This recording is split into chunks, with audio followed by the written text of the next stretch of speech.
سلام بچه ها، روزتون بخیر. امیدوارم حالتون خیلی خوب باشه. فصل بهاره، فصل توت فرنگی های خوشمزه و خوشبو. منم به این فکر افتادم که یه کیک خوشمزه درست کنم.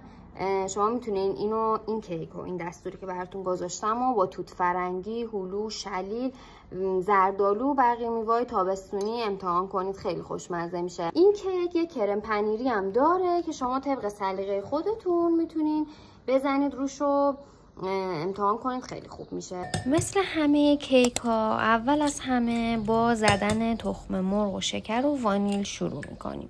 این کیک 4 تا تخم مرغ داره. 4 تا تخم مرغ درشت سالم و توی ظرفتون بشکنید، بهش وانیل اضافه کنید و یه مقداری که تو دستور نوشتم شکر بریزید. با همزن حسابی بزنید تا اینجوری سفید و کشدار بشه و حجیم بشه. بعد با دور کنده همزن که داریم میزنید بهش کم کم روغن و شیر رو اضافه کنید. انقدر یک دقیقه بزنید تا مخلوط بشه. من توی این کیک همه آردو اضافه کردم و با همین همزن برقی با دور کند در حد 30 ثانیه زدم تا کاملا مایه کیک هم یک دست بشه. و یک دورم با لیسک کامل دورگیری کردم، مطمئن شدم که همه جاش یکسان مخلوط شده.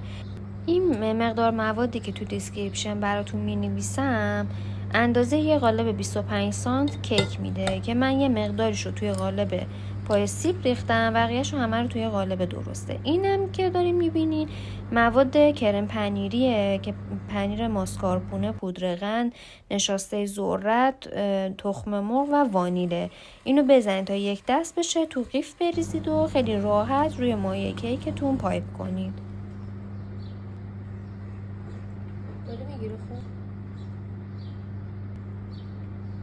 ریختن پنیر دلخواهه، ولی خب با این کیک، با این کرم پنیری واقعا فوق‌العاده و خوشمزه میشه. و از میوه دلخواهتونم برش‌های نازک بزنید و روی کیکتون بچینید.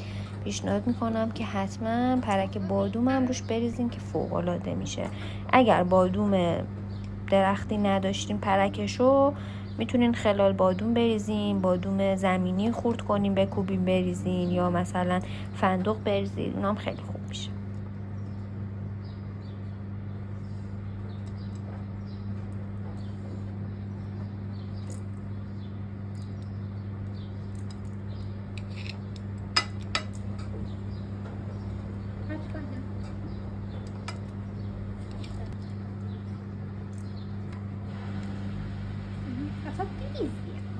داره میگیره؟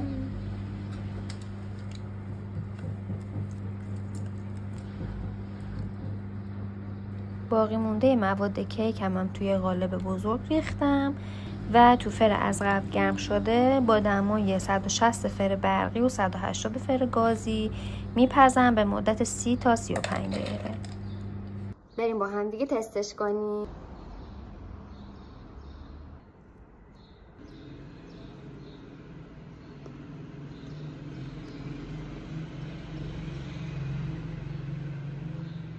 واقعا خوشمزه است.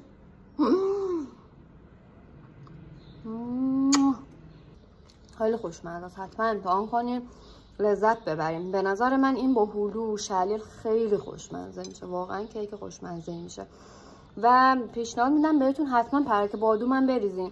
اگه پرک بادوم درختی نداشتین، بادوم زمینی هم فکر میکنم خیلی خوشمزه میشه با این. حتما امتحان کنین.